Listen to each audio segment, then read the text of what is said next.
Hello everyone, welcome to my channel Debasmita Rasikaran Debasmita vlog. সবাই কেমন আছেন? আশা করি সবাই খুব ভালো আছেন এবং সুস্থ আছেন। ভিউয়ার্স, আজকে যারা চিংড়ি লাভাররা রয়েছেন তারা কিন্তু অবশ্যই আমার ভিডিওটি দেখবেন, একেবারেই কিন্তু মিস করা যাবে না। আজকে আমি বড় সাইজের চিংড়ি মাছ নিয়ে এসেছি। চিংড়ি মাছ দিয়ে দারুণ একটি রেসিপি আজকে আপনাদেরকে আমি বানিয়ে দেখিয়ে দেব। ভিউয়ার্স, আমি এগুলো ভালো করে পরিষ্কার করে নেব। যারা যারা চিংড়ি লাভার তারা কিন্তু অবশ্যই আমার চ্যানেলটিকে সাবস্ক্রাইব করে দিয়ে পাশে থাকবেন এবং লাইক কমেন্ট শেয়ার করতে কিন্তু একেবারেই ভুলবেন না। ভিউয়ার্স, আপনার সুন্দর আঙুলটি দিয়ে আমার চ্যানেলটিকে সাবস্ক্রাইব করে দিন এবং পরবর্তী প্রসেসিংয়ে আমি চলে যাচ্ছি। সেটি দেখার আগে কিন্তু আমার চ্যানেলটিকে সাবস্ক্রাইব করে দিতে হবে। ভিউয়ার্স, এখানে আমি পেঁয়াজগুলো কুচি কুচি করে নিয়েছি। এখানে আমি ধনেপাতা কুচি নিয়েছি।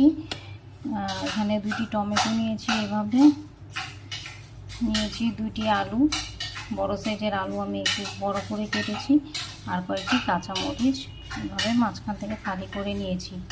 চিংড়ি মাছ রান্নাতে যদি এভাবে কাঁচামরিচ ফালি করে দেওয়া যায় দারুণ একটি টেস্ট চলে আসে এবং কাঁচামরিচের ফ্লেভারটাও কিন্তু একটু স্বাদটা বাড়িয়ে দেয়। ভিউয়ার্স, এখানে আমি 2টি তেজপাতা নিয়েছি। এখানে লাল মরিচের গুঁড়ো, মরিচের পরিমাণটা আপনাদের পছন্দ অনুযায়ী ব্যবহার করবেন। এখানে হলুদের গুঁড়ো নিয়েছি, স্বাদ মতো লবণটাও কিন্তু আপনাদের পছন্দ অনুযায়ী। এখানে নিয়েছি আমি জিরা বাটা, এখানে নিয়েছি আমি আদা বাটা। এখানে আমি মাছগুলোকে খুব সুন্দর করে কেটে বেছে পরিষ্কার করে নিয়েছি। একটু জলে ভিজিয়ে রাখলে ময়লাগুলো আরও ভালো করে ঝরে যাবে, সেজন্য এখন একটু ভালো করে ক্লিন করে নিতে হবে।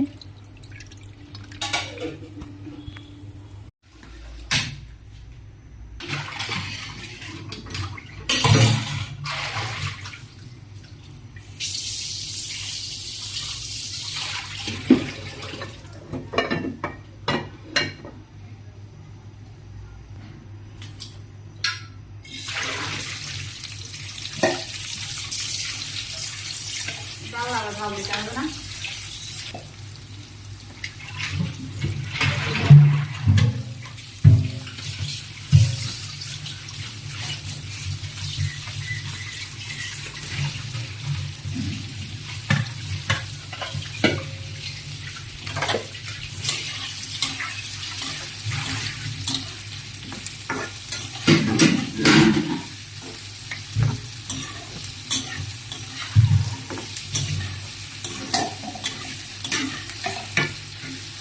ভিউয়ার্স, আলু পেঁয়াজটা আমি একটু লাল করে ভেজে নিব। ভিউয়ার্স, এখন আমি এক এক করে চিংড়ি মাছগুলোকে দিয়ে দিব। চিংড়ি মাছগুলো আমি আলু ও পেঁয়াজের সঙ্গে একটু ভেজে নিব। ভাজার সময় সামান্য পরিমাণে আমি একটু লবণ দিয়ে দিচ্ছি।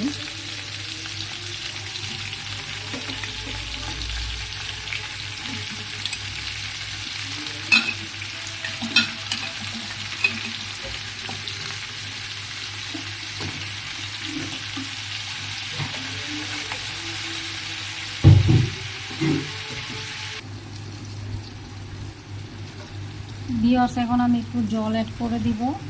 সেই সাথে আমি যে মশলাগুলো নিয়েছিলাম সবগুলো মশলা আমি এখন দিয়ে দিব।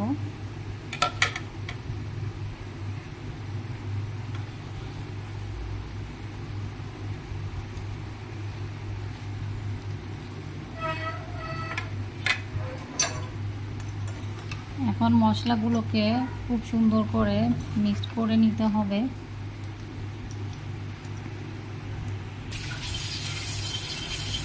ভিউয়ার্স, এখন আমি এখানে কয়েকটি কাঁচামরিচ ফালি দিয়ে দিব আর দিয়ে দিব টমেটো।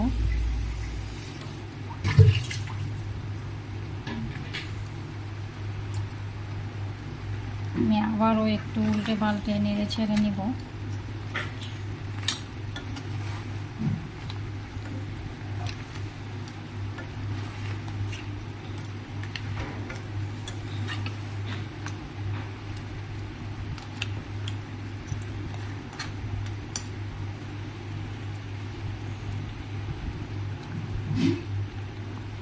ভিউয়ার্স, আমি কিন্তু খুবই ভালো করে কষিয়ে নিয়েছি। এখন আমি এখানে কিছু সামান্য পরিমাণে জল অ্যাড করে দিয়েছি। জলটা একটু মিশিয়ে নেব।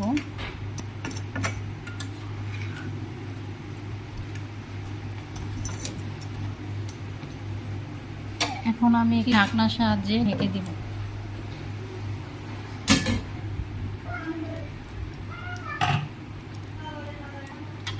ভিউয়ার্স, আমার এই চিংড়ির রেসিপি কিন্তু হয়ে গেছে। এখন আমি ধনেপাতা কুচিগুলো এইভাবে ছড়িয়ে দিব। দারুণ একটি ফ্লেভার কিন্তু চলে এসেছে দেবস্মিতা রসিক ঘরে। ভিউয়ার্স, অবশ্যই বাড়িতে ট্রাই করবেন এবং কেমন হয়েছে কমেন্ট করে জানাতে কিন্তু একেবারেই ভুলবেন না। ভিউয়ার্স, দেখতে কিন্তু অসাধারণ লাগছে। কিছুক্ষণ পরে কিন্তু আমি চুলোটা বন্ধ করে দিব, চুলো থেকে নামিয়ে নেব।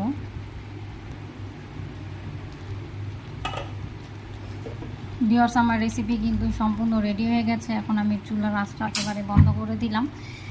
ভিউয়ার্স, কেমন হয়েছে জানাতে কিন্তু